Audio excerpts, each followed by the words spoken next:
Hello everyone, कैसे हो आप लोग। उम्मीद करते हैं ठीक ठाक ही होंगे। आज की वीडियो में हम लोग देखने वाले हैं आरआरबी एलपी और टेक्नीशियंस भर्ती 2024 के लिए, जो कि प्रैक्टिस मॉक टेस्ट का ये 15वां वीडियो है, जो कि CBT 1 के लिए आप जो है ये मैथ रीजनिंग का जो क्लास होगा इनफ होगा। मतलब कि आराम से जिस टाइप का मैं मैथ करवा रहा हूँ आराम से आपका लगभग जो है 90% पेपर कंप्लीट हो जाएगा मैथ और रीजनिंग का। अदर सब्जेक्ट का मैं नहीं कह सकता। अगर मैथ और रीजनिंग में कमज़ोर हैं, अगर बेसिक स्टूडेंट हैं, तो ज़रूर आप लोग इस वीडियो को देखिए। तो ज़्यादा टाइम ना जाया करते हुए देखते हैं। ओके, देखिए, मेरे करने से पहले आप भी क्या कीजिए जो कि आपको ज़्यादा बेनिफिट मिलेगा। ओके, एक अर्धगोले की कुल पृष्ठीय क्षेत्रफल 462 वर्ग सेंटीमीटर है, तो इस अर्धगोले का व्यास क्या होगा। ठीक है, यानी इस अर्धगोले का व्यास हमसे पूछ रहा है क्या होगा, और हमारे पास अर्धगोले का कुल पृष्ठीय क्षेत्रफल दिया हुआ है। तो यहाँ पर कुछ लोग ये लगा सकते हैं कि पूरे, अगर गोला का बात करें, गोले का पृष्ठीय क्षेत्रफल की बात करें, तो वो होता है आपका 4 पाई r स्क्वायर। तो अर्धगोला के लिए इसका आधा कर देंगे और आपका गलत हो जाएगा, तो वो नहीं होता है। अर्धगोला का कुल पृष्ठीय क्षेत्रफल जो होता है, अर्धगोला का कुल पृष्ठीय क्षेत्रफल जो होता है आपका 3 पाई r स्क्वायर, ये होता है। ये नोट कर लीजिएगा, इस पे बहुत सारा शिफ्ट में पूछा गया है। NTPC ग्रुप डी और ALP के बहुत सारे शिफ्ट में इस अर्धगोले पर से पूछा गया है कि अर्धगोले का कुल पृष्ठीय क्षेत्रफल। बात समझिएगा यहाँ पर ध्यान से, तो इसलिए ये होगा। अगर समझना चाहते हैं कि 3 पाई r स्क्वायर क्यों, तो मैं चलिए बताता हूँ। अर्धगोला यानी कहने का मतलब कि एक तरह से कटोरा है ना। तो देखिए, अर्धगोला का तो इतना सा हिस्सा का तो क्षेत्रफल हो जाएगा 2 पाई r स्क्वायर। क्या हो जाएगा? 2 पाई r स्क्वायर। लेकिन आपको ऊपर में एक वृत्त के आकार के तरह दिख रहा होगा फिगर। अगर आप किसी भी गोला को काट कर देखिएगा तो ऊपर से एक वृत्त का आकार दिखेगा, यानी वृत्त का क्षेत्रफल पाई r स्क्वायर। इसीलिए ये 3 पाई r स्क्वायर कुल पृष्ठीय क्षेत्रफल बन गया। कुल मतलब कि कोई भी हिस्सा नहीं छूटना चाहिए क्षेत्रफल का। तो ये, तो अब यहाँ पर लगाइए, दिया कितना है 462 बराबर 3 पाई r स्क्वायर। यही तो हमको दिया है, अर्धगोला का कुल पृष्ठीय क्षेत्रफल इतना। तो बस इसको इक्वल कीजिए, आपका आंसर आ जाएगा 4 462। 3 पाई का मान कितना, 22/7। अगर कुछ नहीं कहा है तो ले सकते हैं, है ना, r स्क्वायर। तो आप इसको कटाइए, 22 से 22 दूनी 44, 22 का 22। ठीक है, कट गया। और 3 से कट सकता है, 3 से ये 7 बार में कट जाएगा। तो घुमा फिरा के आ गया इसकी, जो यहाँ से घुमा फिरा के आया, कहने का मतलब ये 21 बार में, फिर 3 से ये 7 बार में, तो आ गया r स्क्वायर बराबर 7 गुना 7।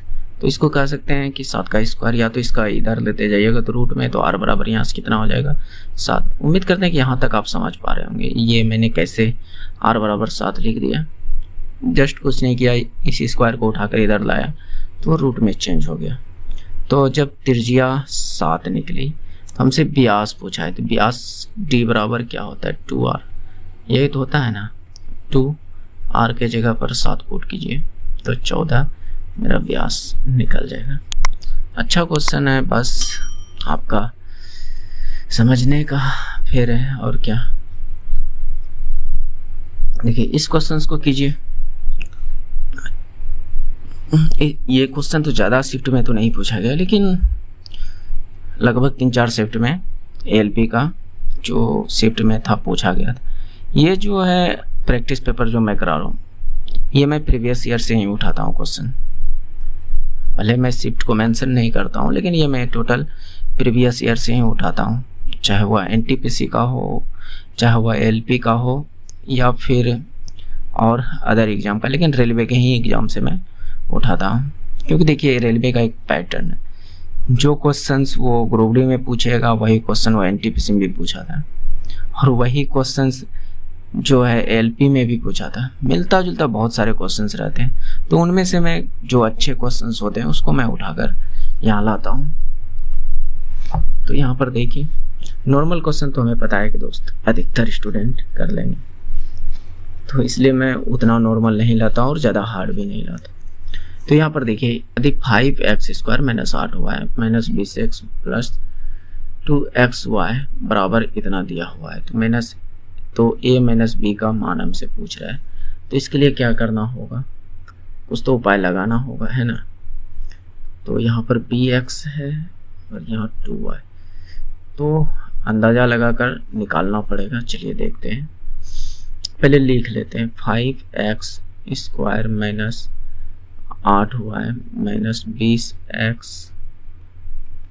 20x + 2xy, ठीक है इतना। तो ठीक है, बराबर में कितना है, x + a बराबर bx + 2y, ये है इंटू इतना है। तो चलिए कोशिश करते हैं कि ये हिसाब किताब लग जाए इसका। तो इसको मैं x वाले को एक साथ लिखता हूँ, 5x² और -20x - 8y माइनस ये प्लस में 2xy, बस मैं इसको अरेंज किया हूँ। इसको अभी मैं नहीं लिख रहा हूँ, इधर लिख लीजिएगा आप लोग, मैं नहीं लिख रहा हूँ। ओके, तो यहाँ पर देखिए, यहाँ से मैं 5x को कॉमन ले सकता हूँ क्या इन दोनों से, तो आपका जवाब होगा कि हाँ ले तो सकते हैं, है ना। तो यहाँ क्या बचेगा, x, यहाँ से 5 कॉमन आया है तो क्या बचेगा, 5x कॉमन आएगा 4, है ना। तो अब यहाँ इन दोनों से मैं क्या कॉमन ले सकता हूँ, तो आपका जवाब होगा कि आप -2y को कॉमन ले लीजिए, -2y को कॉमन ले लिया यहाँ से इन दोनों से, तो यहाँ पर क्या बचा, तो आपका जवाब होगा कि सिर्फ यहाँ पर जो बचा है 4 बचा है, और इधर यहाँ माइनस है, चलिए कोई बात नहीं, माइनस यहाँ प्लस, माइनस प्लस, तो यहाँ पर -2, तो 2y तो कॉमन आ गया है, तो बचा क्या, 2y कॉमन आ गया है, तो सिर्फ यहाँ पर क्या बचा, x ही तो बचा, है ना, x बचा। तो इतना मान मेरा आया है। तो ये दोनों आपस में बराबर होना चाहिए, कोई ये वाला मान आपस में बराबर होना चाहिए, लेकिन यहाँ पर बराबर दिख नहीं रहा है, तो बराबर कर दीजिए, मेरे उम्मीद से बराबर कर देना चाहिए। तो देखिए मैं इसको बाहर, अगर मैं यहाँ कहूँ कि यहाँ पर x - 4 है और यहाँ पर 4 - x है, 4 - x है, तो यहाँ पर माइनस से ही गुना कर देते हैं। अगर यहाँ पर कहें कि प्लस ही बाहर कर देते हैं, प्लस बाहर कर दिए, तो यहाँ पर माइनस और यहाँ प्लस, है ना। तो अब दोनों सेम हुआ कि नहीं, ये और ये दोनों सेम, तो x - 4 और दूसरा क्या 5x + 2y। क्या मेरी बात को समझ रहे हैं? कोशिश कीजिए थोड़ा सा समझने का, दिमाग पर जोर डालिए, समझ में आएगा कि मैंने क्या किया। नहीं तो फिर इस तरह के क्वेश्चंस जो है कहीं ना कहीं मिस्टेक कर जाइएगा। तो अब देखिए मैं इसको यहाँ डायरेक्ट यहाँ पर उतार रहा हूँ, क्या है x +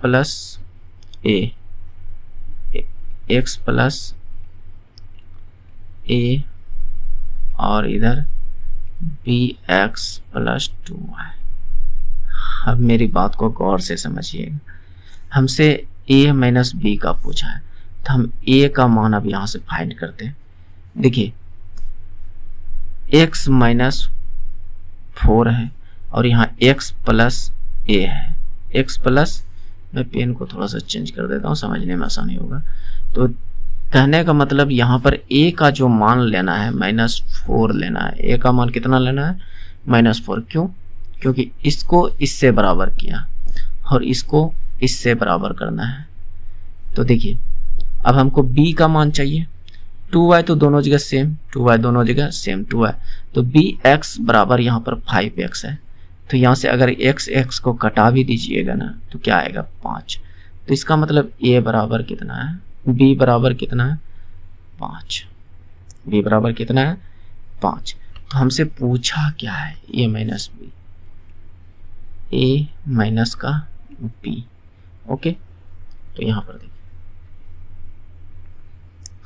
तो a माइनस बी, a का मान कितना? -4 माइनस b का मान कितना? 5। तो ये क्या हो गया? माइनस का 9। हमारा ये आंसर माइनस का 9 आ गया।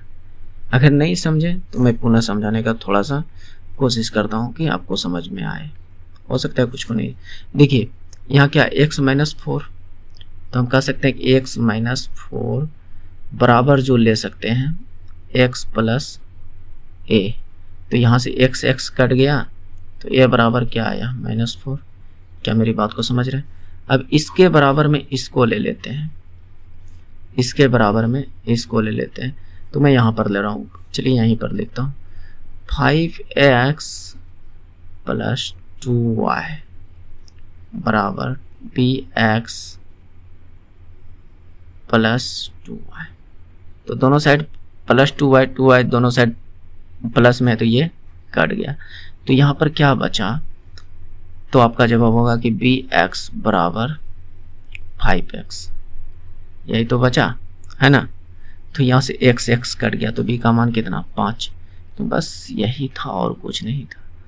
तो इससे बना सकते हैं। अच्छा प्रश्न है, इसको मैं गारंटी के साथ कह सकता हूँ कि 90% जो स्टूडेंट होंगे, जो अभ्यर्थी होंगे, वह 90% लोग नहीं कर पाएंगे इस क्वेश्चन को ना। तो आप करके देखिए पहले, इसीलिए मैं कहता हूँ पहले आप ट्राई कीजिए।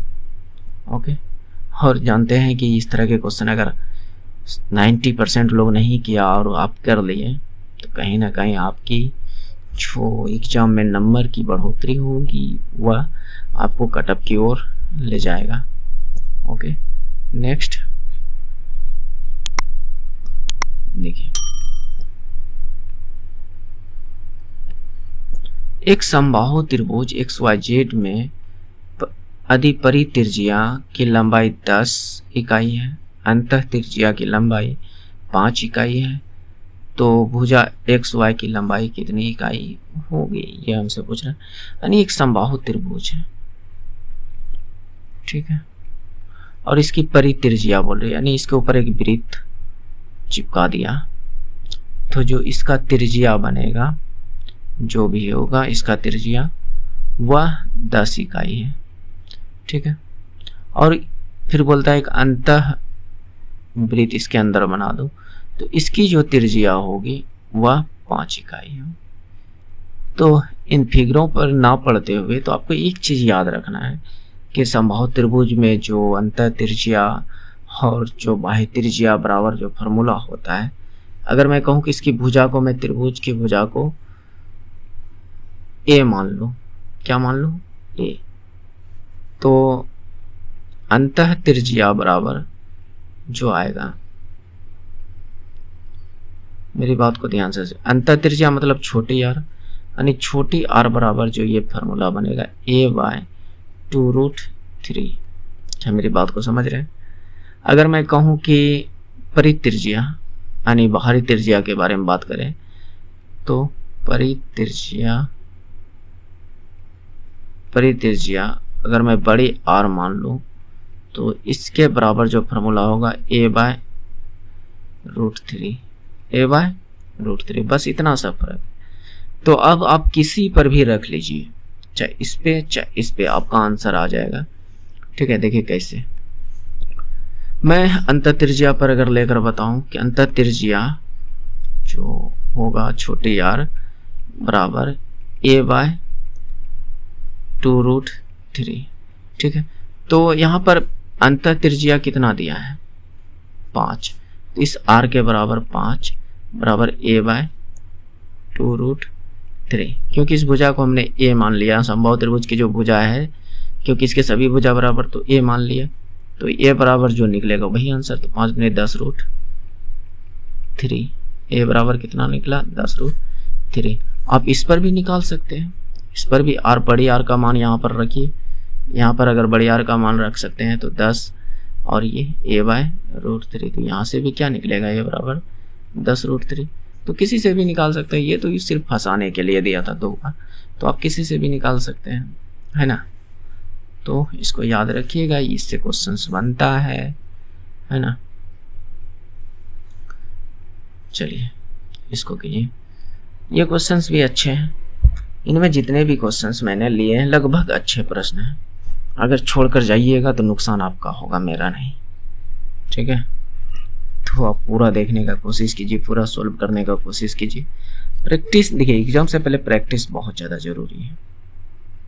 चाहे आप दिन भर में 100 क्वेश्चंस क्यों ना करें, लेकिन प्रैक्टिस आपको करनी चाहिए, जिससे कि आपकी स्पीड बढ़ेगी। एग्जाम में जो सोल्व करने का स्पीड होगा वो बढ़ जाएगा। तो चलिए देखिए यहाँ पर क्या दिया है, a + b + c बराबर 20, a² + b² + c² बराबर 152, a³ b³ + c³ - 3abc। तो यहाँ पर देखिए, अगर आप पूरा फार्मूला a + b + c का होल क्यूब लगाने चल गए ना, तो फिर आपकी जो जितना जल्दी इसको शुरू कीजिएगा उतना जल्दी छोड़कर भी भागिएगा। तो मैं कहता हूँ एक बात थोड़ा सा ध्यान दीजिएगा, ठीक है। आपको बराबर का चिन्ह कई गो दिख रहा है, एगो यहाँ एगो यहाँ, लेकिन इसमें इंटीजर कितने दिख रहे हैं, यानी ये जो चर है कितने दिख रहे हैं, a b c 3 गो दिख रहा है। क्या मेरी बात को समझ रहे हैं? बराबर 2 ही है, और ये आपका a b c जो है वह 3 गो है। तो आप किसी एक को 0 कर दीजिए, इसको 0 कर दिए, इसको 0 कर दिए, तो इसको 0 किए तो ये भी 0, तो यहाँ पर 0 अगर मैं पुट करूँ तो 3abc का मान क्या हो जाएगा 0। तो अब सवाल कितना सा बचा, a + b बराबर 20, दूसरा a² + b² बराबर 152, और तीसरा क्या बचा, a³ + b³ बराबर 8, यही ना, a³ + b³ बराबर 8। क्या मेरी बात को समझ पा रहे हैं? समझ पा रहे होंगे। अब मेरी बात को ध्यान से समझिएगा। अब हमको इतना सा सिर्फ मान चाहिए, अब हमको इतना बड़ा मान नहीं चाहिए, बात समझ रहे? तो बस इतना सा के लिए क्या कर सकते हैं, आप a + b का होल क्यूब का फार्मूला लगा दीजिए, तो क्या होगा, a + b का whole cube, a³ + b³ + 3ab × a + b। क्या मेरी बात को समझ रहे हैं? अब देखिए आपका तो जवाब होगा कि चलिए एक इतना बराबर पूछ रहा है, हमको a + b है दिया हुआ, निकाला हुआ, लेकिन ये ab कहाँ है, ab तो होनी चाहिए ना। तो अब ab कैसे फाइंड कर सकते हैं, तो चलिए कोई बात नहीं, ये कैसे कर सकते हैं देखिए।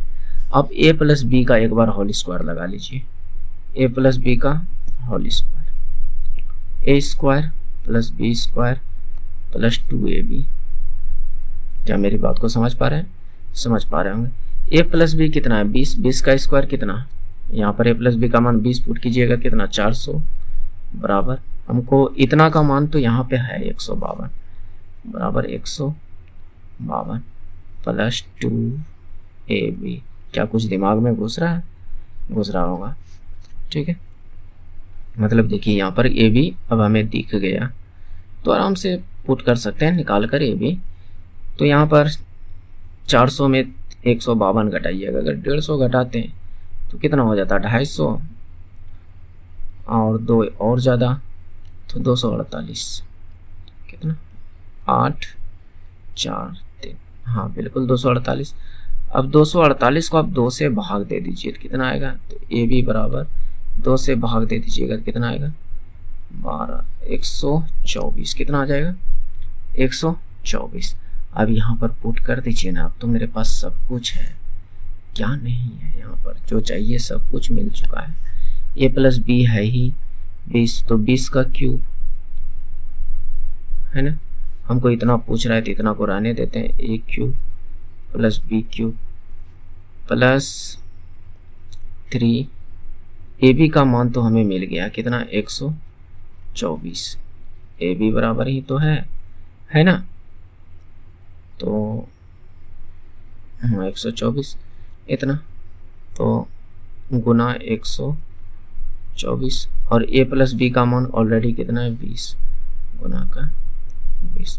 अब यहाँ से सोल्व कीजिएगा तो आराम से निकल जाएगा। तो ये कितना हो जाएगा 8000, 20 का क्यूब कितना 8000 और इतना पूछ रहा है a cube plus b cube plus, देखिए ये सब प्रश्न बताने में दोस्त टाइम लगता है। अब ये नहीं कहिएगा कि सॉल्व कराने में ज़्यादा टाइम लगेगा, नहीं दोस्त। अगर आप सोचते हैं कि शॉर्टकट देखना है तो आप फिर रील को स्क्रॉल कीजिए और देखिए, वहाँ से कुछ मिलने वाला नहीं है, थोड़ा समझने का कोशिश कीजिए। तो ये कितना होगा 372 गुना 20, 372 गुना 20, तो यहाँ से ये कितना हो जाएगा 4, 7 दूनी 14 गिरी 4 और 3 दूनी 6 1 7 7 7440, ये कितना हो गया 7440। इसको पूरा हल किए तो ओके, तो आप फास्ट गुना हल्का कर सकते हैं, है ना। तो अब यहाँ पर देखिए मैं यहाँ पर लिख रहा हूँ ओके, तो ए क्यूब प्लस बी क्यूब बराबर कितना 8000 माइनस 74 3 दूनी 6 1 7, ठीक है हाँ 7440 घटाइए 0 6 और यहाँ पर 9 4 गया 5, 560 कितना आ गया ए क्यूब प्लस बी क्यूब बराबर 560। तो दोस्त इस सब थोड़ा सा समझिएगा, अगर यहाँ पर फिर आप लगाते हैं तो फिर आप लंबा प्रोसेस में पढ़ सकते हैं। तो इसीलिए आप पहले ये देखिए कि बराबर कितने हैं, तो आपका जवाब मिलेगा कि 2 को बराबर है। तो यहाँ पर 3 को मान क्या कर रहा है, किसी एक मान को हटा दीजिए ना, किसी भी एक मान को, बात समझ रहे हैं। तो आपका क्वेश्चन थोड़ा छोटा हो जाएगा और आसानी से कर लीजिएगा ओके। इसको कीजिए, दिए गए व्यंजक को सरल कीजिए जो भी है। तो यहाँ पर ये इस प्रकार से डाटा दिया हुआ है, तो यहाँ पर आपको अगर थोड़ा सा अच्छा से देखिएगा तो कुछ नज़र आएगा। ये है 4.2 का क्यूब और ये है आपका 0.2 का क्यूब। ये जो आपको डाटा दिख रहा है ना, ये 0.2 का क्यूब है और नीचे 4.2 का स्क्वायर और प्लस ये 2 इंटू 4 नहीं, ये सीधा सीधा है। देखिए अब ध्यान से थोड़ा सा देखिए, ये जो है 4.2 इंटू 0.2 ये है, ये जो मान देख रहे हैं, और ये प्लस ये तो 0.2 का स्क्वायर है। कुछ नज़र आ रहा है आपको? तो आपका लगता होगा कि हाँ कुछ तो नज़र आ रहा है। क्या नज़र आ रहा है? तो हमें नज़र आ रहा है a cube minus b cube upon a square plus a b plus b square, ये चीज़ नज़र आ रहा है। तो इतना बराबर दोस्त a cube minus b cube बराबर जो फार्मूला होता है a minus b into a square plus a b plus b square, ठीक है, upon a square plus a b plus b square. क्या कुछ समझ पा रहे हैं? समझ पा रहे हो? तो अब ध्यान से देखिए, क्या नीचे a square plus a b plus b square है और ऊपर भी है गुना में, तो ये तो कट गया आपस में। तो सीधा सीधा बचा क्या दोस्त? ए माइनस बी। क्या बचा? ए माइनस बी। ए मतलब ये 4.2, बी मतलब 0.2। तो यहाँ 4.2 में आप 0.2 को घटाइए, जो भी आंसर होगा वो आपका राइट आंसर। तो ये 4 आपका राइट आंसर हो जाएगा। क्या मेरी बात को समझ पा रहे हैं? समझ पा रहे होंगे। ओके, तो देखिए थोड़ा सा ये तो मैंने समझाने के लिए बताया, हालांकि आपको ये चीज़ यही नज़र आ जाना चाहिए कि यहाँ पर ये चीज़ है, तो डायरेक्ट आप यहाँ से माइनस कर देते और आपका आंसर आ जाता। लेकिन बट समझाने के लिए मैं बताया हूँ। चलिए इस क्वेश्चन को कीजिए। यहाँ पर कह रहा है आकृति में पी टी बराबर 12, पी बी 24 है और ए बी हमसे पूछ रहा है, ये हमसे पूछ रहा है। तो इसको हम ए पी, अच्छा ये बी, ये वाला पूछ रहा है, इसको हमें बताना है ये कितना होगा। और हमें यहाँ पर पी बी यानी टोटल यहाँ से यहाँ तक 24 दे दिया है। कितना दे दिया है? 24। ठीक है। और ए बी पी टी जो है वो 12 दे दिया है। तो इसके लिए यहाँ पर जो आपको इस फिगर को देखकर आप एक फार्मूला बना लीजिए और जो कि आपका काम आएगा। क्या होगा? ए बी गुना पी बी बराबर जो आपका होगा पी टी का स्क्वायर, पी टी का स्क्वायर। ये फार्मूला को ही देखकर, ये फिगर को ही देखकर आप फार्मूला बना लीजिए। कैसे? A B into P B बटे पी टी का स्क्वायर। और यही फार्मूला भी होता है, यही होता भी है। ये आपका जो है 9th-10th में थ्योरम सॉल्व करवाया गया होगा इस पर, है ना। तो अब तो उतना समय रहा नहीं आपके पास कि आप उसको जाकर उल्टाइएगा, है ना। तो ए बी यानी कहने का मतलब ए बी कितना, एक्स हमने मान लिया। ए बी क्या है? एक्स। और पी बी कितना है? 24। टोटल कितना है? 24। और पी टी कितना है? 12। तो 12 का स्क्वायर आप सीधे लिख दीजिए 144। तो एक्स बराबर यहाँ से कितना? 124 6 के 44 6। तो हमसे पूछा क्या है? A B. हमसे क्या पूछा है? A B. ये तो गजब हो गया। अच्छा एक्स ही तो 6 निकला। हो देखिए मैंने फार्मूला बनाने में ही गलती कर दिया, है ना। गुना ए पी होना चाहिए। गुना क्या होना चाहिए? आप इस भुजा को x मान लीजिए, इस भुजा को आप x मान लीजिए और ये हमको ए बी चाहिए। तो ये अगर मैं इसको यहाँ पर ए पी डाल देता हूँ, क्या डाल देता हूँ? A P. तो देखिए दोस्त कुछ फार्मूला बनाना पड़ जाता है आंसर को देखकर, क्योंकि याद नहीं रहता है। सिंपल सी बात है। तो नज़र घुमाइए, x बराबर इतना आ गया। तो हमसे पूछा है ए बी। तो बताइए ये 6 है तो इधर कितना होना पड़ेगा? यहाँ से यहाँ तक, यहाँ से यहाँ तक 6 है तो इधर कितना? 18। तो ए बी तो हमसे पूछ रहा है, तो ये इसका राइट आंसर 18 हो जाएगा। क्या मेरी बात को समझ पा रहे हैं? समझ पा रहे होंगे। ठीक है, ओके दोस्त, मैं भी इंसान हूँ, मैं भी भूल सकता हूँ, मुझसे भी गलतियाँ हो सकती। ये मत सोचिएगा कि मैं गलत करा दिया, नहीं, गलतियाँ हो सकती है। और मैंने अच्छे को देखा है फंसते हुए, तो मैं किस खेत की मूली हूँ। बहुतों से गलती होती है, बट अगर कहीं पर आपको लगे कि हाँ मैंने यहाँ पर गलती करा दिया है, तो आप देखिए वीडियो के टाइमिंग जो हो, है ना, जैसे कुछ समय तक चल गया, मान लीजिए 10 मिनट 30 सेकंड चल गया, और उससे अगर आपको गलती लग रहा है तो उस टाइम को मेंशन करके लिख दीजिए कि यहाँ पर ये गलती है, इसका ये आंसर होना चाहिए था। तो मैं समझ पाऊंगा, क्योंकि यहाँ पर क्वेश्चन नंबर मेंशन करना भूल गया हूँ। तो यहाँ पर देखिए इसको पूछ रहा है कि ये संख्या किससे विभाज्य होगा। तो आप इसको ज्यों का त्यों उतारिए, जो है 6 पर 26, 6 पर 27, 6 पर 28, ठीक है। तो इतना, तो आप यहाँ पर कॉमन ले सकते हैं, 6 पर पावर 25 को कॉमन ले लीजिए, तो यहाँ क्या बचेगा, यहाँ से कॉमन 6 पर पावर 25 ले लिए तो 6 पर पावर 0, ओके। यहाँ से मैंने 6 पर पावर 25 कॉमन ले लिया तो क्या बचा, 6 पर पावर 1। यहाँ से मैंने 6 पर पावर 25 कॉमन ले लिया तो क्या बचा, 6 पर पावर 2।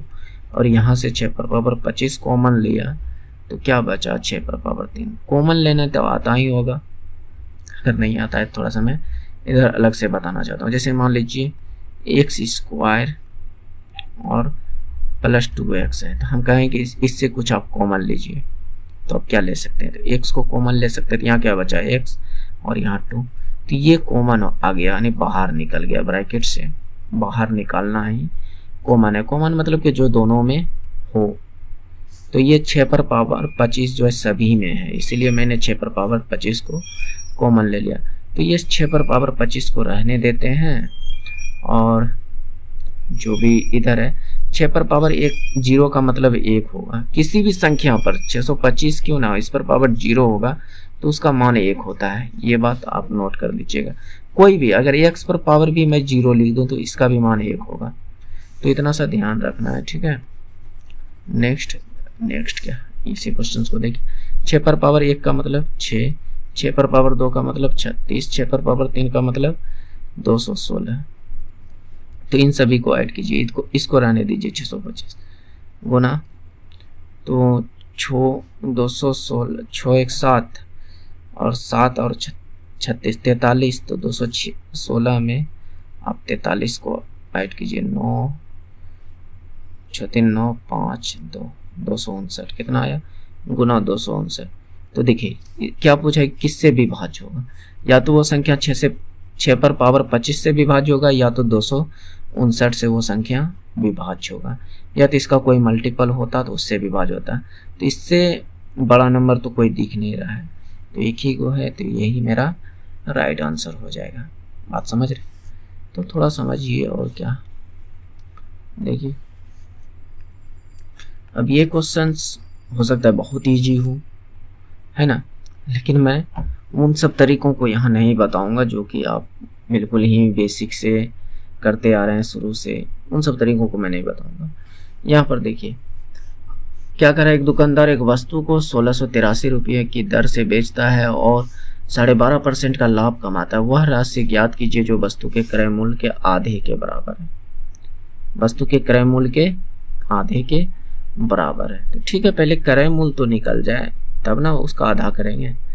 तो इसके लिए मैं कुछ नहीं करूँगा, ये जो 12.5% लिखा हुआ है ना, इसको मैं भिन्न में बदल दूंगा। तो देखिए 12.5% का मतलब होता है 1/8। अब इन सब का कुछ छोटी छोटी जो मान होता है उसको आप थोड़ा सा याद कर लीजिएगा, जैसे 37.5%, 12.5%, 4%, 5%, इन सब का मान आप इस तरह से याद कीजिएगा, बहुत जल्दी सवाल का आंसर देगा। बात समझ रहे हैं। तो ये जो नीचे वाला मान है उसको CP मानेंगे, ये जो ऊपर वाला मान होता है या तो वह प्रॉफिट होगा या वह लॉस होगा।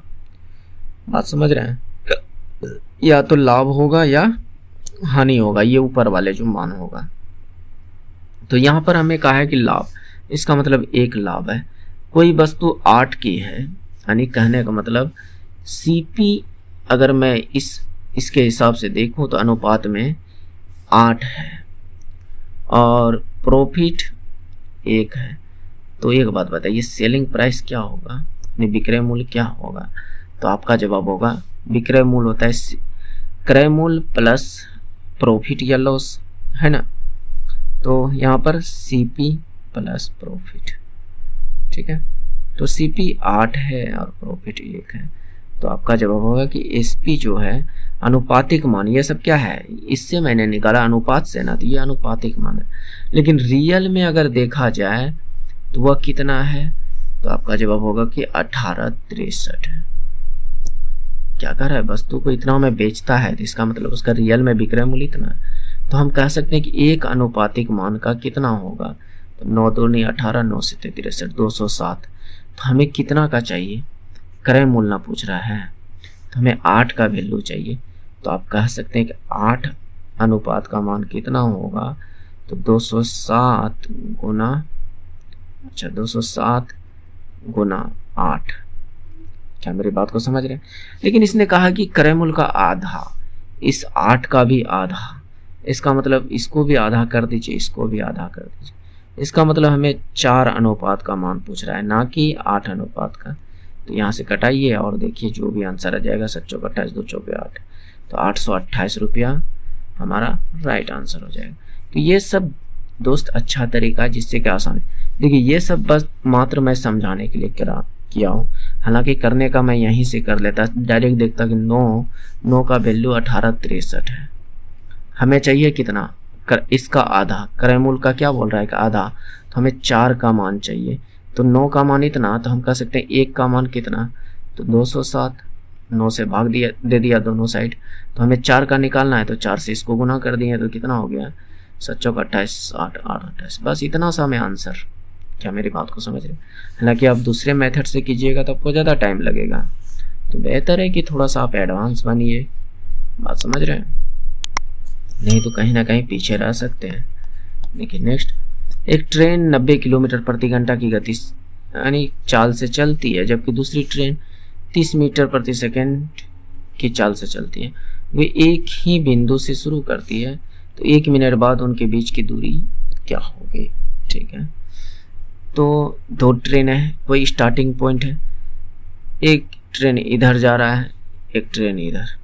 ठीक है, अच्छा ट्रेन ही तो है ना, ट्रेन ही है। ठीक है, यानी एक ट्रेन इधर, ये स्टार्टिंग पॉइंट से एक ट्रेन इधर जा रहा है, एक ट्रेन इधर जा रहा है। ठीक है, तो हमसे पूछ रहा है कि अगर 1 मिनट दोनों को चला दिया जाए, 1 मिनट यहाँ से चलेगा, तो दोनों 1 मिनट में कितना दूरी तय करेगा? तो वो कह सकते हैं उनके बीच की दूरी है। या तो यहाँ पर ये भी संभावना हो सकती है कि स्टार्टिंग पॉइंट यानी यहाँ से मैंने स्टार्ट किया, दोनों ट्रेन इधर ही चली, दोनों ट्रेन इधर ही चला, तो फिर क्या आंसर हो सकती है? तो यहाँ पर दोनों संभावना बन सकते हैं कि इन दोनों के बीच में क्या दूरी होगी। तो चलिए पहले मैं दोनों का स्पीड देख लेता हूँ क्या है। T1 का जो स्पीड है, ट्रेन 1 का मान लेते हैं T1, ट्रेन 1 का जो स्पीड है, स्पीड S1 जो है वह है 90 किलोमीटर पर घंटा, और T2 इसका जो स्पीड है वह है 30 मीटर पर सेकेंड। और एक बार आंसर पर नज़र डालिए सभी मीटर में, तो ये किलोमीटर में क्या कर रहा है, इसको चेंज कीजिए, तो 18×95 तो बचे 25 मीटर पर सेकेंड आ जाएगा। इसको किलोमीटर से मीटर पर सेकेंड में चेंज कीजिएगा। हालांकि नहीं तो अगर ये चीज़ आप नहीं समझ पाए तो आप सीधा 90 को 5/18 से गुना कर दीजिए, वो मीटर पर सेकेंड में चेंज हो जाएगा, है ना? तो इतना बात समझ रहे हैं? तो ठीक है, तो एक बात बताइए कि ये ट्रेन 1 इधर जाएगा और ट्रेन 2 इधर जाएगा, ये T2 है, ये T1 है, तो इधर जाएगा, तो दूरी बराबर क्या होता है, चाल इंटू समय, है ना? चाल इंटू समय। तो मैं कहता हूँ कि ट्रेन S1 जो है ये इधर जा रहा है, तो ये यानी 25 और समय कितना, 1 मिनट यानी 60 सेकेंड। तो यहाँ से देखा जाए तो ये तो सीधे 25 सेकेंड 1500 मीटर हो गया, यहाँ से इधर दूरी 1500 मीटर हो गया। और आंसर इतना छोटा है, तो ये वाला कंडीशन तो फॉलो नहीं होगा, तो फॉलो होगा ये कंडीशन। तो मैं कहता हूँ दोनों को इधर 1 मिनट चला दीजिए। तो आप कहते हैं कि इधर इसको चला दिए 1 मिनट, तो ट्रेन 1 की दूरी कितनी हो जाएगी, यानी ट्रेन 1 की दूरी जो होगा चाल इंटू समय, तो 25 गुना 1 मिनट चला रहा है यानी 60 सेकंड तक चला रहे हैं, क्योंकि ये मिनट में तो भाई सेकंड में तो चेंज करना होगा ना। तो ये कितना 25 सेकंड 150, 1 0 चिपक गया 1500 मीटर। ट्रेन 2 की दूरी की बात करें तो ये 30 और ये चल रहा है कितना, तो 1 ही मिनट दोनों को मैंने चलाया है, तो ये 1800 मीटर। तो इन दोनों का अंतर कितना, 300 मीटर। तो इन दोनों के बीच की दूरी भी होगी 300 मीटर की। क्या मेरी बात को समझ रहे हैं? या तो आप यहाँ इतना नहीं करना चाहते तो सीधा एक फार्मूला, रिलेटिव फार्मूला लगा लीजिए, रिलेटिव स्पीड का जो फार्मूला होगा वो लगा लीजिए। जैसे मेरा कहने का मतलब ये है कि D बराबर ST लगा सकते हैं, ST, क्या मेरी बात को समझ रहे? अब डी हमें निकालना है, दोनों दूरी की अंतर को, तो यानी डिस्टेंस को निकालनी है। तो यहाँ पर स्पीड, रिलेटिव स्पीड यानी इधर ही दोनों जा रहा है, तो जो बड़ा चाल होगा, बड़ा चाल में छोटा चाल घट जाएगा, यानी 30 में 25 घट जाएगा, तो 5 समय कितना, 1 मिनट यानी 60 सेकेंड, तो यहाँ से 300। तो ऐसे भी निकाल सकते हैं। तो बट ये समझाने के लिए था, तरीका ये भी ज़्यादा फायदेमंद है। तो ये राइट आंसर हो जाएगा। ओके।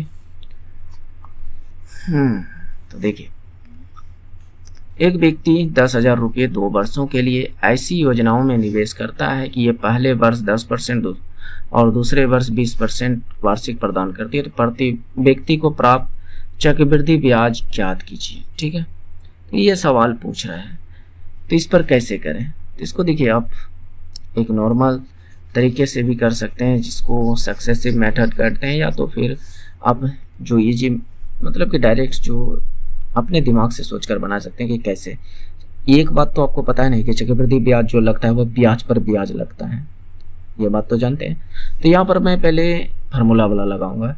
जो चक्रवृद्धि ब्याज होगा, जब 2 वर्ष की बात कर रहा है और रेट अलग अलग है, रेट अलग अलग है, तो आप लगा सकते हैं जो CI होगा मूलधन का, किसका, मूलधन का, x1 प्लस यानी x प्लस वाई बटे XY बटे 100%, ये होगा चक्रवृद्धि ब्याज। तो मूलधन कितना, 10,000, और x, अब किसी भी रेट को आप x मान सकते हैं, किसी भी रेट को y मान सकते हैं।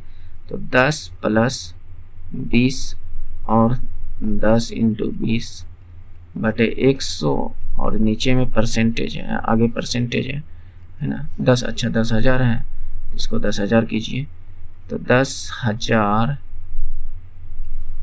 तो 10, 20, 30 और ये 0 कटा, तो ये कितना, 32, और इधर परसेंटेज है तो 32%, परसेंट के मतलब नीचे में 100, तो यहाँ पर ये 20 कटा, 100 गुना 32 कीजिएगा तो 3200 आपका राइट आंसर हो जाएगा।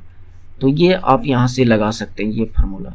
हालांकि आप सोचते हैं कि नहीं है इसको बेसिक से करें, तो वैसे भी कर सकते हैं। जैसे मेरा कहने का मतलब, फर्स्ट ईयर 10,000 पर आप जो लगाइएगा 10%, तो 10,000 का 10% फर्स्ट ईयर कितना ब्याज मिल जाएगा, तो आपका जब होगा 1,000 हो जाएगा, यानी 10,000 का आप 10% निकालिए ना, 1,000, तो ये CI मिला। तो अगले वर्ष जो सेकेंड ईयर जो ब्याज लगेगा 1,000 E और 10,000 E, तो टोटल 11,000 पर, कितना हज़ार पर, 11,000 पर कितना, 20%, तो 11,000 का 20% जो देखिएगा कितना हो जाएगा आपका, यहाँ से 2200, कितना हो जाएगा इसका 20%, 2200। तो यहाँ पर सेकेंड ईयर जो CI आया वह 2200 आया, ब्याज जो आया 2200 आया, तो 1,000 यहाँ, 2200 यहाँ, तो 3200 यहाँ, तो टोटल यहाँ से भी। तो अब बेहतर है कि इसको लगाइए, वो ज़्यादा बेनिफिट होंगे। करने का इसको कई तरीके से कर सकते हैं, बट एक ही वीडियो में सभी तरीका कराना ठीक नहीं रहेगा। तो अब रीजनिंग के क्वेश्चंस को देख लेते हैं। मैथ के क्वेश्चंस को तो आप लोग देख लिए, ठीक है। तो देखिए, ये कैलेंडर से रिलेटेड क्वेश्चंस लिया है, और आपको पता है कि कैलेंडर से क्वेश्चन तो पूछता है बहुत ज़्यादा।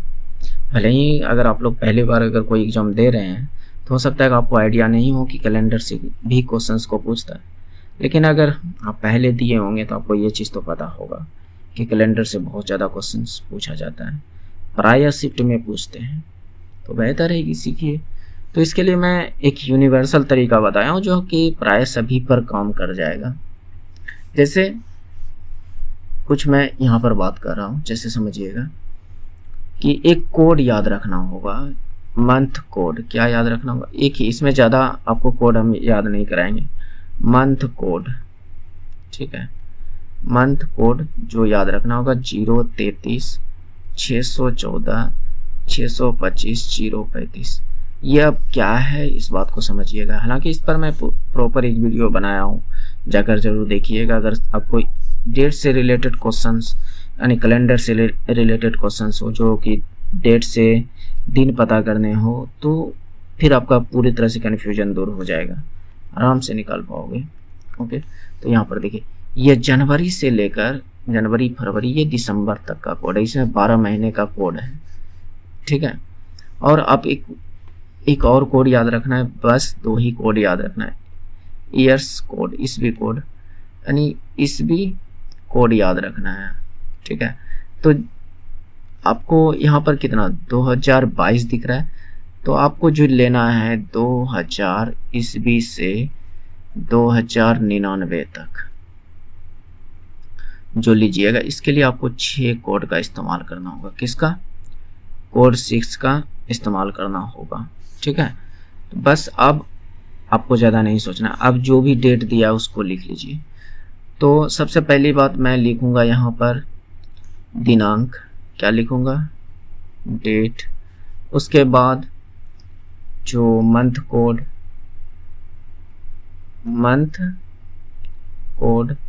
उसके बाद ईस्वी कोड, उसके बाद जो मैं लिखूंगा यहाँ पर, मेरी बात, यानी ईस्वी का लास्ट 2 संख्या, ईयर्स का लास्ट 2 डिजिट। अब मैं क्वेश्चन से ही समझाता हूँ करना कैसे है। तो लिखिए, पहले आप डेट लिखिए, कितना है? 1 तारीख। जनवरी, मंथ कोड लिखना है। जनवरी के लिए क्या लेना है? 0। यहाँ पर क्या लिखा है? जनवरी, तो जनवरी के लिए 0। ईयर्स कोड कितना है? 2022 है। क्या ये 2000 से 2099 के बीच आ रहा है? तो आपका जवाब होगा कि हाँ आ रहा है।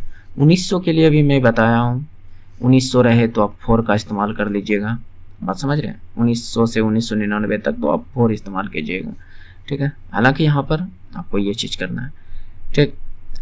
तो 1 से लेकर, यहाँ पर मंथ कोड मैंने लिख लिया, प्लस ईयर्स कोड 6 लेना है। अब लास्ट का 2 संख्या लेना है, ईस्वी का लास्ट का 2 संख्या लिखना है, और इस लास्ट के 2 संख्या को 4 से भाग देना, यानी 22 को 4 से भाग देना। तो कितना बार में कटेगा? 5 बार में पूरी कटेगा। लास्ट में 2 शेष बचेगा, तो शेष से कोई मतलब नहीं है, शेष से जो 2 शेष बचेगा उससे कोई मतलब नहीं है, बस हमको ये भागफल से मतलब है। 4 से भाग देना, ध्यान रखना है 4 से, ठीक है। तो ये 5 अपॉन, अब इस पूरे को जो भी आएगा इसको 7 से भाग देना है, 7 से भाग देना है। तो अब इन सबको जोड़िए, क्या आता है? 22 5 27, 6 33, 1 34, 34/7। अब यहाँ पर जो आएगा शेष फल, मेरी बात को समझिएगा, अब 7 से भाग देना है। 7 से जो भाग दीजिएगा तो कितना आएगा? 7 चौक 28, शेष कितना बच जाएगा? आपका जवाब होगा कि शेष कितना बचेगा? तो आपका 7 चौक 28, तो 6 शेष बचेगा। अब मेरी बात को यहाँ पर थोड़ा सा आप गौर कीजिएगा, कैलेंडर से रिलेटेड प्रॉब्लम आपके दूर हो जाएंगे। हालांकि मैं इस वीडियो में तो पूरी अच्छी तरह से क्लियर नहीं कर सकता, क्योंकि टोटल बहुत और 2-4 क्वेश्चन लेंगे तब जाकर क्लियर होगा। हालांकि इस टाइप के क्वेश्चन 2020 वाले तो आपका क्लियर हो जाएगा, ठीक है। तो यहाँ पर देखिए, तो 6 बचा, तो आपको अब जो स्टार्ट करना है, सोमवार, मंगलवार, बुध, बृहस्पति, शुक्र, शनिचर, एतवार यानी रविवार, यही ना। तो आपको यहाँ से 1 2 3 4 5 6 7, तो शेष कितना बचा है? 6। तो 6 पर कौन सा दिन आया है दोस्त? तो आपका जवाब होगा शनिवार। या 7 या 0 बच जाए तो समझिएगा कि वह रविवार होगा, इस बात को ध्यान रखिएगा। क्योंकि मान लीजिए कि यहाँ 35 होता तो 0 हो जाता, शेष फल कितना बचता है? 0। तो 0 बोलिए, या तो ये जो जिससे भाग दे रहे हैं वही शेष बचता है, तो ये, तो उसके लिए आपका रविवार हो जाएगा। तो यहाँ पर 6 पर कौन सा नंबर आया, यानी 6 पर कौन सा दिन? शनिवार। तो इसका राइट आंसर हो जाएगा शनिवार। ओके, नेक्स्ट चलिए इस क्वेश्चन को कीजिए। यदि दिसंबर 2005 को शनिवार था तो 31 दिसंबर 2009 को कौन सा दिन होगा? यानी 31 दिसंबर 2005 को शनिवार, तो 2009 को कौन सा दिन होगा? जब इस तरह का क्वेश्चन हो तो इसके लिए क्या करना है, मेरी बात को ध्यान से समझना है, ठीक है। लेकिन इसमें हम लगभग मैं 3-4 क्वेश्चन ले आया हूँ, कैलेंडर से, हो सकता है बहुत चीज़ आपका क्लियर हो जाए। हालांकि और सारे वीडियो देखिए, पीछे के भी और सारे अच्छे सब क्वेश्चंस को लिए, इससे पिछले वीडियो में तो और सारे अच्छे क्वेश्चन लिए हैं, देखिएगा। उसमें तो सीटिंग अरेंजमेंट का भी क्वेश्चंस मैंने लिया है। ओके, तो 31 दिसंबर, दोनों डेट समान है ना, इसको भाड़ में जाने दीजिए, दोनों डेट समान है। तो अब हमको ईस्वी को पकड़ना है। किसको पकड़ना है? ईस्वी को। तो अब मेरी बात को समझिए, 2005 है, ठीक है। तो 2005 के बाद 6 आएगा, 6 के बाद 7 आएगा, 7 के बाद 8 आएगा, 8 के बाद 9 आएगा, ठीक है। इतना बात समझ रहे हैं? तो अब थोड़ा सा मेरा गौर कीजिएगा कि जैसे अगर 2005 में पूछा था, अगर 6 में पूछ लेता कि 2006 में कौन सा दिन होगा, तो शनिवार में एक दिन जोड़ते हैं। क्या करते हैं? एक दिन, तो एतवार हो जाता। अगर पूछता कि 2006 31 दिसंबर 2006 को कौन सा दिन होता, तो रविवार हो जाता। तो लेकिन यहाँ पर भाई 2009 दिया है, ठीक है। तो अब उसके लिए मैं ये बात बता रहा हूँ, समझिएगा। तो यहाँ पर क्या है, अगर 5 से 6 में जाइएगा तो एक और दिन बढ़ेगा, एक विषम दिन बढ़ेगा। 6 से 7 में जाइएगा तो एक दिन यहाँ भी बढ़ेगा। 7 से 8 में जाइएगा तो एक दिन यहाँ भी बढ़ेगा। क्या मेरी बात को समझ रहे हैं? एक दिन यहाँ भी बढ़ेगा। 8 से 9 में जाइएगा ना, तो ये जो 2008 जो है, 2008 ये आपका लीप ईयर है। क्या है दोस्त? लीप ईयर है। और लीप ईयर में एक वर्ष नहीं बढ़ाना है, 2 वर्ष बढ़ाना है। कितना वर्ष बढ़ाना है? 2 वर्ष बनाए। देखिए ऐसा मैं क्यों कह रहा हूँ, इस बात को समझिए। नॉर्मली वर्ष में, जनरल वर्ष में क्या होता है, 365 दिन होता है। और 365 को आप 7 से भाग दीजिए तो कितना शेष बचेगा? तो 7 बचे 35, 7 दूनी 14, एक शेष बचा ना। तो यानी नॉर्मल वर्ष में एक शेष बचता है। लीप ईयर में कितना दिन होता है? 366 दिन। इसको 7 से भाग दीजिएगा तो 2 विषम दिन बचेगा। इसीलिए लीप ईयर में 2 बढ़ाना है। बस काम हो गया। 2009 तक तो जाना है, 2009 तक ही तो जाना है। क्या मेरी बात को समझ रहे हैं? तो बस अब इसको ऐड कीजिए। 2, 1 3, 1 4, 1 5, कितना दिन ऐड करना है? टोटल 5 दिन। किस में? शनिवार में। तो शनिवार के बाद 5 दिन क्या क्या होगा? शनिवार के बाद रविवार, फिर सोमवार, फिर मंगल, फिर बुध, फिर गुरु। तो बुध यानी बृहस्पति, जिसको गुरु कहते हैं। तो 5 दिन हुआ क्या? 1 2 3 4 5। तो कौन सा दिन आया? गुरुवार। तो गुरुवार यहाँ पर है। तो ये हमारा राइट आंसर हो जाएगा। तो उम्मीद करने का आप समझ पा रहे होंगे। क्या मेरी बात को समझ रहे हैं? बिल्कुल समझ रहे होंगे, है ना? तो ठीक है, ऐसे ही करना है इसको। ओके, नेक्स्ट देखिए, किस समय पर घड़ी की दर्पण छवि प्राप्त 3 बजे का सही समय दर्शाती है? यानी घड़ी जो एनालॉग घड़ी होता है, डिजिटल घड़ी नहीं, जो काटा वाला घड़ी होता है, उसमें बोल रहे हैं उसके सामने आप आईना रख दो, तो आईना में कितना दिखेगा? भले ही उल्टा दिखेगा, लेकिन कुछ तो टाइम दिखेगा ना, है ना? तो जब आईना दर्पण वाली बात हो तो आप डायरेक्ट जानते हैं क्या कीजिए? 12 बजे में घटा दीजिए कितना? 3 बजे को। तो कितना बच जाएगा? 0 0, और ये 12 में 3 गया 9, 9 बजे। यानी यही समय को हम दर्पण में देखेंगे तो 9 बजता होगा। देखिए यहाँ से एक क्वेश्चन और भी पूछता है, मैं उसको भी क्लियर करवा देता हूँ। इस दर्पण के जगह पर जल प्रतिबिंब पूछ लेगा कि जल छवि में कितना टाइम होगा। तो वहां पर आपको जानता है, आप जानते हैं ये चीज मत 12 में मत घटाइएगा, वहां पर आप 18:30 में घटाइएगा, आपका राइट आंसर आएगा। बात समझ रहे हैं? जब जल छवि की बात हो तब वहां पर 18:30 में घटाइएगा, ठीक है? तो ये आप एक्स्ट्रा चीज याद रख सकते हैं दोस्त। इसीलिए मैंने कहा है कि ये जो है, जो जिसको साल भर या 6 महीने यानी कंपटीशन की दुनिया में आने से हुआ है, तो कहीं ना कहीं वो बहुत सारे कॉन्सेप्ट को अभी नहीं जानते हैं। हो सकता है वो क्वेश्चन कर लेंगे, लेकिन वो तरीका वो नहीं जान पाएंगे कि जिस तरीके से उसको करना चाहिए, जिस तरीके से उसको एग्जाम में करना चाहिए, जिससे कि समय कम आए, इस चीज़ को वो नहीं कर पाएंगे। तो इसलिए मैं कहता हूँ कि पहले हमारे पूरा वीडियो देखिए। अगर आप नॉर्मली स्टूडेंट हैं तो भले ही आप 3-4 एग्जाम दे दिए हैं तो फिर कहीं ना कहीं आपको एक्सपीरियंस हो गया होगा और ये सब नॉर्मल क्वेश्चन आराम से कर सकते हैं। लेकिन अगर आप जो है बिगिनर स्टूडेंट हैं तो कहीं ना कहीं आपके लिए जो हो सकता है थोड़ा सा ये सब वीक पॉइंट हो सकता है। तो इन सब को ही मैं चाहता हूँ कि ये सब पॉइंट जो है आप लोग दूर करें, जिससे कि आपको मज़ा आएगा मैथ बनाने में, रीजनिंग बनाने में। जैसे यहाँ पर मैं कह रहा हूँ कि कहीं ना कहीं इसमें ये कोडिंग वाला नहीं है, तो इसको समझिए इसमें आखिर क्या क्या होगा। तो आप जैसे ये लिखा हुआ है उसे लिखिए, HUNTER, हंटर को लिख दिया है ये UH। हालांकि पकड़ने का तो मैं यहीं से पकड़ लूँगा, लेकिन बट मैं समझाने के लिए बता रहा हूँ कि ऐसे करना कैसे है। उसके बाद NTRE, तो ये चीज़ क्या, तो हमको इसके बारे में जानना है कि इसको क्या करना होगा। MANGO, ये क्या करना होगा। तो मेरी बात को यहाँ पर समझिएगा धीरे धीरे, ठीक है। तो देखिए इसने किया क्या है, इसको पलटा दिया है, पलटाया है, तो आप इसको भी पलटा दीजिए AM, फिर लास्ट के संख्या को पलटा दिया ER, पलटाया है, तो आपका जवाब होगा कि हाँ।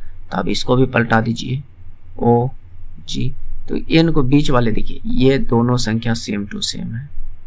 क्या मेरी बात को समझ रहे हैं? तो इसको भी आप सेम टू सेम रहने दीजिए। AMNOG, तो यही होना चाहिए। अच्छा मैनेज है MANA, अच्छा ठीक है। तो यहाँ पर A लिखना मैंने भूल गया, तो A भी यहाँ पर लिख दीजिए।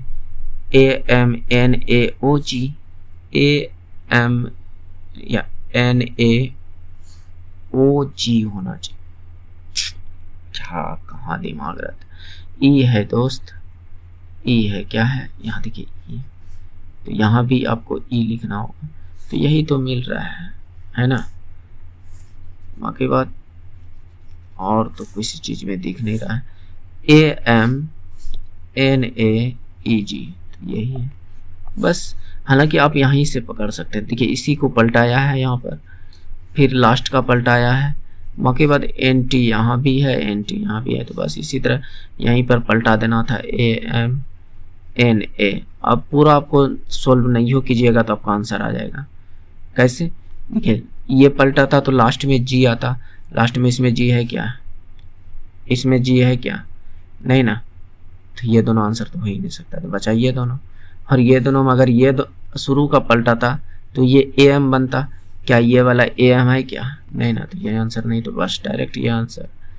तो आप थोड़ा सा अलग तरीका से सोचिए, समझिए और क्या कर सकते हैं। नेक्स्ट देखिए। हाँ, और हाँ अभी तक अगर आप लोग रुके हुए हैं चैनल पर तो प्लीज़ दोस्त आपसे रिक्वेस्ट है कि मैं देखता हूँ कि आप लोग वीडियो देख लेते हैं लेकिन लाइक सब्सक्राइब करना भूल जाते हैं।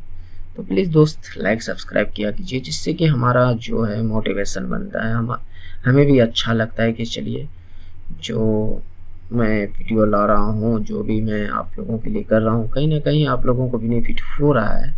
तो फिर हमें लगता है कि हाँ और आगे बनाना चाहिए। जैसे कि मैंने आप लोगों ने सपोर्ट दिखाया, जो LP टेक्नीशियंस का फुल पेपर सॉल्यूशन करवाया उसमें आप लोगों ने सपोर्ट दिखाया, तो मैं टोटल करवाया कि नहीं। इसी तरह मैं इसमें भी कह रहा हूँ कि मैं आपको 30 वीडियो दूंगा। तो फिलहाल आप सपोर्ट दिखाइएगा तभी तो अगर पसंद आती है दोस्त तो सपोर्ट करना चाहिए, लाइक करना चाहिए। ऐसे तो यूं ही किसी ना किसी को तो करते ही होंगे, जिससे कुछ नहीं भी मिलता है तो उसको भी दे देते होंगे। तो दोस्त यहाँ से तो कुछ मिल रहा है तो आपको ज़रूर करनी चाहिए। वीर ले नेक, तो हमसे पूछा क्या है, इस तरह के क्वेश्चन तो होता है बहुत ज़्यादा। तो इसको मैं डायरेक्ट तरीका बताता हूँ जो कि आपके लिए फ़ायदेमंद तरीका हो सके। हालांकि आप इसको करिएगा कैसे उस चीज़ को मैं बताता हूँ। इसको बराबर में इसको लिखिएगा, इसके बराबर में इसको लिखिएगा अलग से, कहाँ अलग से किधरों लिखिएगा। उसके बाद आप इन सब चीज़ों को ढूंढने का कोशिश कीजिएगा। हालांकि मैं यहाँ पर डायरेक्ट आपको कराने का कोशिश कर रहा हूँ, ठीक है। कैसे देखिए, हमसे पूछा है टमेटो इज टेस्टी, तो किसी भी इन तीनों में से किसी एक चीज़ को मैं पकड़ता हूँ, ठीक है।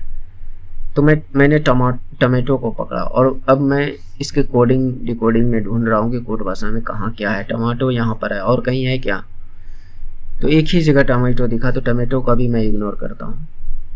अब मैं ईज के बारे में ढूंढता हूँ, ईज कहाँ कहाँ दिख रहा है, तो आपका जवाब होगा कि ईज यहाँ है, ईज यहाँ है। तो इस वाले वाक्य का कोड कहाँ है, यहाँ पर, ये यानी इस वाले डाटा का कोड, और इस वाले डाटा का कोड यहाँ है। तो इन दोनों में ईज मिला, तो इन दोनों के कोड में भी सेम टू सेम कोई ना कोई चीज़ होगा। तो यहाँ पर देखिए HOR दोनों में है, इसका मतलब ईज का जो कोड होगा HOR होगा। जिस ऑप्शन में HOR नहीं है उस ऑप्शन को हटाइए, नहीं है HOR, तो HOR इसमें है, इसमें है, इसमें है, तो अभी रहने देते हैं इन तीनों को। अब मैं टेस्टी को ढूंढता हूँ, क्योंकि टमाटो एक जगह था, सिर्फ एक ही जगह है, इसलिए मैं टमाटो को अभी इग्नोर कर रहा हूँ। टेस्टी को ढूंढ रहा हूँ, टेस्टी यहाँ भी है और कहीं कहीं यहाँ भी है। टेस्टी यहाँ पर, मैं पेन को चेंज करके बताने की कोशिश करता हूँ। देखिए, तो टेस्टी यहाँ है और टेस्टी यहाँ है, यहाँ पर टेस्टी है और यहाँ पर है, यहाँ पर तो है ही, तो टेस्टी, ठीक है, यहाँ पर मैं लिख रहा हूँ, ठीक। अब टेस्टी के बारे में ढूंढे, तो ये वाले में है टेस्टी, इन वाले इसमें और इसमें ढूंढिए कि सेम चीज क्या मिल रहा है। इसमें बीर और इसमें भी बीर, इसमें भी टेस्टी और इसमें भी टेस्टी, तो दोनों में BIR मिला, तो BIR, टेस्टी के लिए क्या होगा BIR, तो जिसमें BIR नहीं है उसको हटाइए, हट गया। तो ये दोनों ऑप्शन बचा मेरे पास। अब टमाटो के लिए, टमाटो मैंने कहाँ पर देखा था, टमाटो हमने यहाँ पर देखा था, क्या मेरी बात को समझ रहे हैं।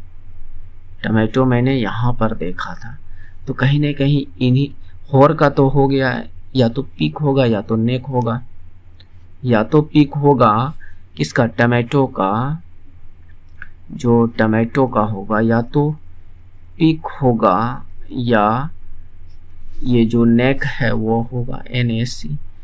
तो देखिए, इसमें पिक है, इसमें नेक नहीं है, या तो पिक नेक, इसमें ले आ गया, ले होर बीर था, ले वाली बात तो नहीं है, तो पिक यहाँ पर देखा, होर बीर पिक, तो नेक वाला बात हमें नहीं मिला, तो लेकिन एक चीज तो मिला, क्या मिला, पिक, जो कि इसमें है, तो ये हमारा राइट आंसर हो जाएगा। तो थोड़ा आराम से ऐसे, अगर ऐसे नहीं ढूंढ पा रहे हैं तो आप लिख लीजिएगा, जिसको मैंने पिछली वीडियो में, पिछले क्या दो तीन वीडियो पीछे देखिएगा, तो इस तरह के क्वेश्चन 2-3 को मिल जाएगा, जिससे कि हो सकता है और क्लियर हो जाए।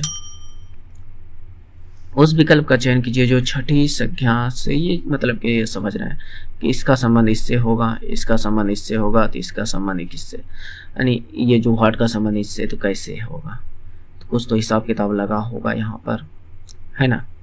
तो देखिए क्या लगा है हिसाब किताब, कुछ आइडिया आ जाए, है ना। तो देखिए हमें तो आइडिया आ गया। देखिए रीजनिंग वो चीज़ है, अगर दिमाग में घुस गया एक बार तो सेकंडों में आंसर आएगा, नहीं तो फिर आपको हाथ लग जाएगा। हाथ समझ रहे हैं, दिनों भर दिमाग लगाइएगा तो नहीं बनेगा। तो रीजनिंग वो चीज़ है। तो यहाँ पर देखिए, ये 11 में मैंने 2 घटाया, कितना बचा 9, और ये 9 का स्क्वायर है। 22 में 2 घटाया कितना बचा 20, तो ये कितना किसका स्क्वायर है, 20 का स्क्वायर है। तो यहाँ पर जो भी संख्या होगा उसमें 2 घटकर ये इसका स्क्वायर बना होगा, तो इसका मतलब ये किसका स्क्वायर है, 15 का स्क्वायर है। इसका मतलब यहाँ पर 2 घटा होगा, इस वाट में 2 घटा होगा, तो इसका मतलब यहाँ पर वाट के जगह पर 17 होगा। नहीं समझे, 17 में 2 घटाए 15, क्योंकि ये 15 का स्क्वायर है ना। तो 17 में 2 घटाए तब ना 15 आया, और 15 का स्क्वायर, जैसे यहाँ पर 11 में 2 घटाया तब ना 9, और ये 9 का स्क्वायर। तो सेम कंडीशन यहाँ अप्लाई करना है, तो 17, तो हमारा राइट आंसर हो जाएगा 17। क्या मेरी बात को समझ रहे हैं, समझ रहे होंगे। नेक्स्ट देखिए, बस इसमें कुछ नहीं करना है, इन सभी का प्लेस वैल्यू रखकर जोड़ देना है, इसमें भी प्लेस वैल्यू रखकर जोड़ देना है, तो इसमें भी प्लेस वैल्यू रखना। हालांकि अगर नहीं समझ में आ रहा है तो आप जोड़ कर देख लीजिए क्या मान सही है कि नहीं। तो मैं किसी एक को जोड़ता हूँ, अगर हो जाए तो मैं इसको भी जोड़ दूंगा। तो यहाँ पर मैं T20 Y25 P16 E5, तो 20 20 40 10 50 50 10 60 6 56, तो 56 ही आया। फिर से जोड़ता हूँ 20 20 40 10 50 और 10 60 66, बिल्कुल 66 ही तो आ रहा है। इसका मैंने प्लेस वैल्यू लिखा, देखिए T20 पर आता है, Y25 पर आता है, P16 पर आता है, E5 पर आता है, बस सबको मैंने जोड़ दिया तो इतना है।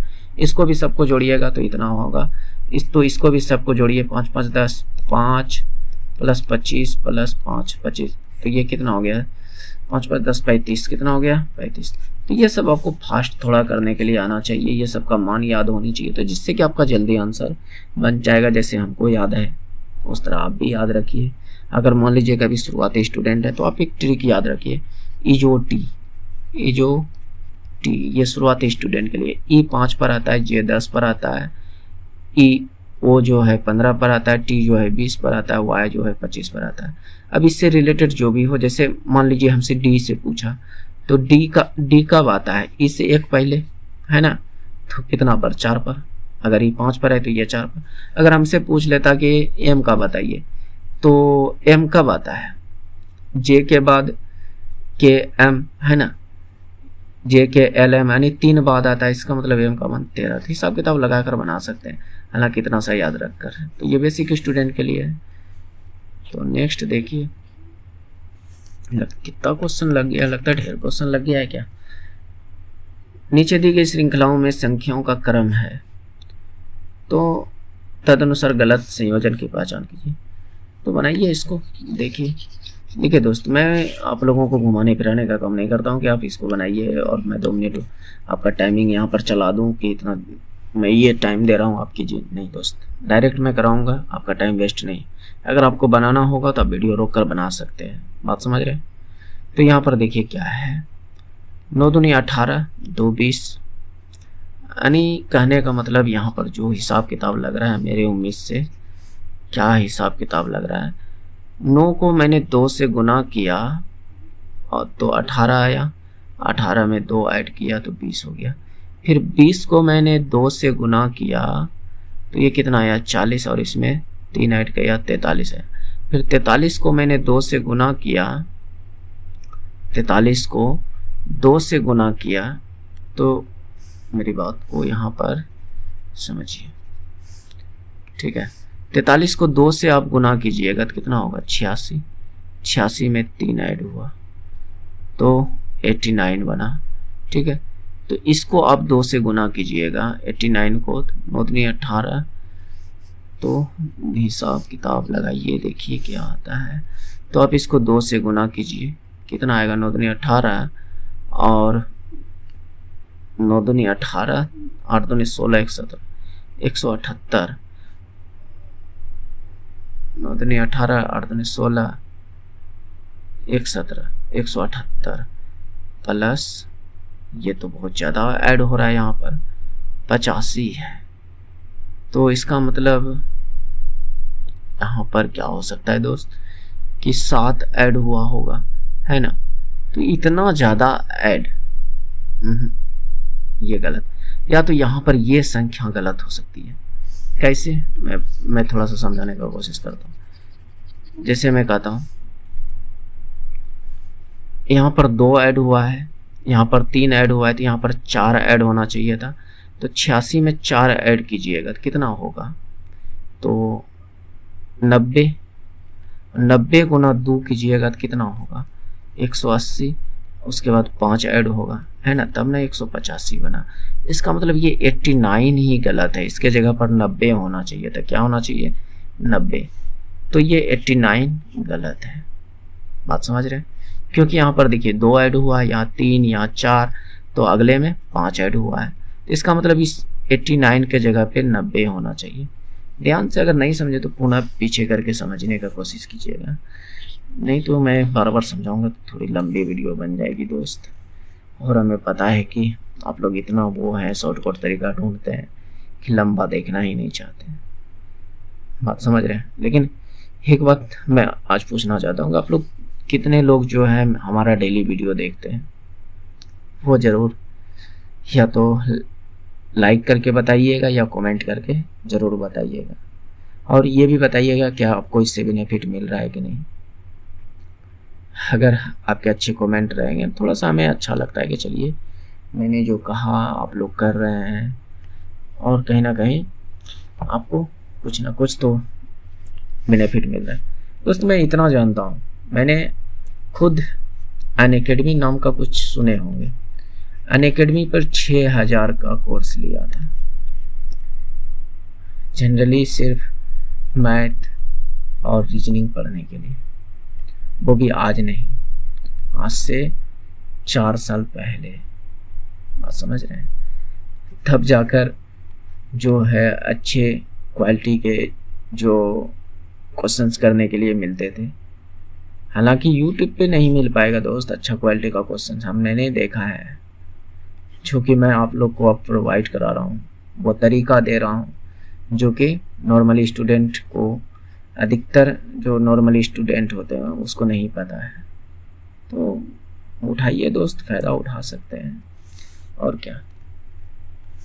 तो देखिए यहाँ पर क्या हुआ, 11 2 13 2 15 2 17, आगे वाला जो आएगा वो क्यू आएगा, यहाँ पर क्या आएगा क्यू। तो स्टार्ट जो होना चाहिए क्यू से होना चाहिए, यहाँ नहीं है, यहाँ नहीं है, इन दोनों में है, ठीक है। मैंने ऐसे क्यों लिख दिया, हमें मान याद है दोस्त कि ये 11 पर होता है, ये 13 पर होता है, ये 15 पर होता है। तो यहाँ पर मैंने देखा 2 ऐड हो रहा है, तो यहाँ भी मैंने 2 ऐड कर दिया, 17 पर आता है क्यू। क्या मेरी बात को समझ रहे हैं। और कुछ नहीं है दोस्त कि मैं इसके लिए अलग से ब्रिलियंट हूँ या कोई, मतलब कि समझ रहे हैं ना, नॉन बायोलॉजिकल वाली बात समझ रहे हैं, जिसको गॉड कहते हैं, जो कि कुछ दिन पहले मोदी जी के मुंह से जो निकला हुआ था ये बात। तो मैं उस तरह नहीं हूँ दोस्त, मैं इंसान हूँ और मैं बस समझता हूँ और समझाने का कोशिश करता हूँ, बस उससे ज़्यादा कुछ नहीं। देखिए 4 3 7 3 10 3 13 क्यू तो आया, उसके बाद 13 पर जो आएगा वो एम आएगा।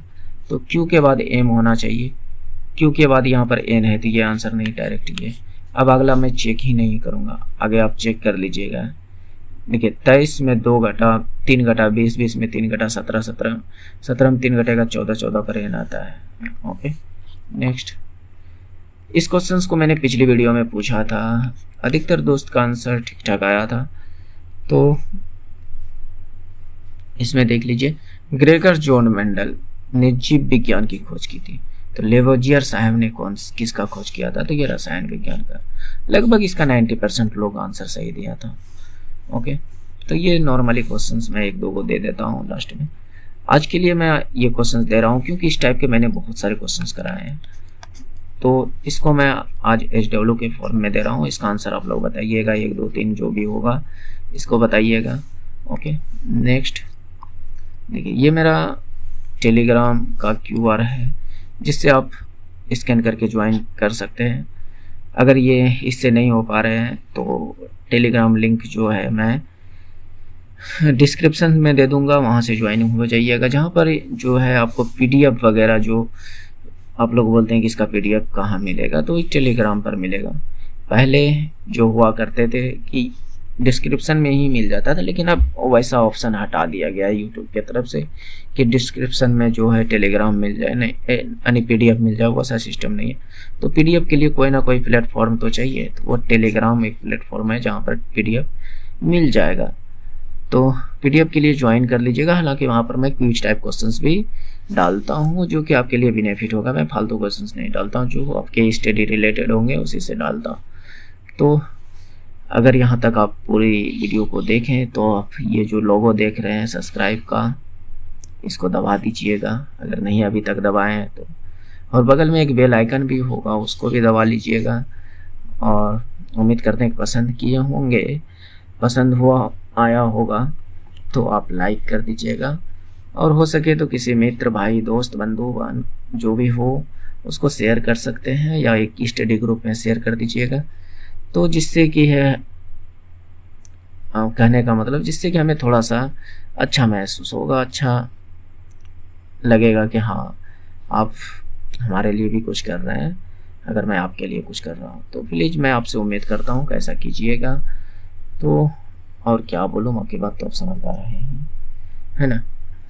तो मिलते हैं नेक्स्ट वीडियो में, नेक्स्ट टॉपिक क्या, मैथ ही और रीजनिंग के वीडियो को लेकर। और अगर आप कहिएगा तो देखिए मैंने हमारे जो है मैं बहुत चीज़ को अच्छी तरह से करा सकता हूँ। जैसे आपका बायोलॉजी का क्वेश्चन हो गया, देखिए दोस्त सभी के 100% तो परफेक्ट नहीं हो सकते ना। तो जैसे कि मेरा जीके और जो जीएस करंट अफेयर वाले सिस्टम, जीके जीएस जो है उतनी अच्छी नहीं है। बाकी बात अब मेरा मैथ, रीजनिंग और साइंस का जो पर्सन है, मतलब कि जो मैथ, साइंस और रीजनिंग के जो क्वेश्चंस होंगे उस पर मेरी थोड़ा अच्छी पकड़ है, तो मैं इनका क्वेश्चंस करा सकता हूँ। उनमें से क्या, जैसे कि मैंने कहा था कि फिजिक्स के न्यूमेरिकल क्वेश्चंस को अगर आप लोग को चाहिए कि मैं फिजिक्स के न्यूमेरिकल, क्योंकि बहुत दोस्त देखते हैं कि फिजिक्स के न्यूमेरिकल में फंसते हैं। मैंने कम्युनिटी पोस्ट में कई क्वेश्चंस डाले थे, लगभग मात्र उसको देखते हैं 30% 35% लोग कर पाते हैं आंसर। तो अगर हम बोलिएगा तो मैं फिजिक्स का न्यूमेरिकल क्वेश्चंस को करा दूंगा, वो भी किसका, 10th और 9th के, जिससे कि यहीं से तो ज़्यादा पूछा जाता है, बात समझ रहे हैं। तो इसका मैं करा दूंगा, बशर्ते आपको कमेंट करना होगा और आपको लाइक, शेयर, सब्सक्राइब करनी होगी, तो मैं ज़रूर करा दूंगा। हालांकि मैथ और रीजनिंग का सीरीज चला रहा हूँ और टोटल 30 वीडियो आप लोग को मिलेगा, तो चैनल को सब्सक्राइब कर लीजिएगा जिससे कि आने वाली सभी वीडियो आप तक पहुँच सके। तो बाकी बात मिलते हैं नेक्स्ट वीडियो में। जय हिंद, जय भारत, थैंक्स फॉर वॉचिंग।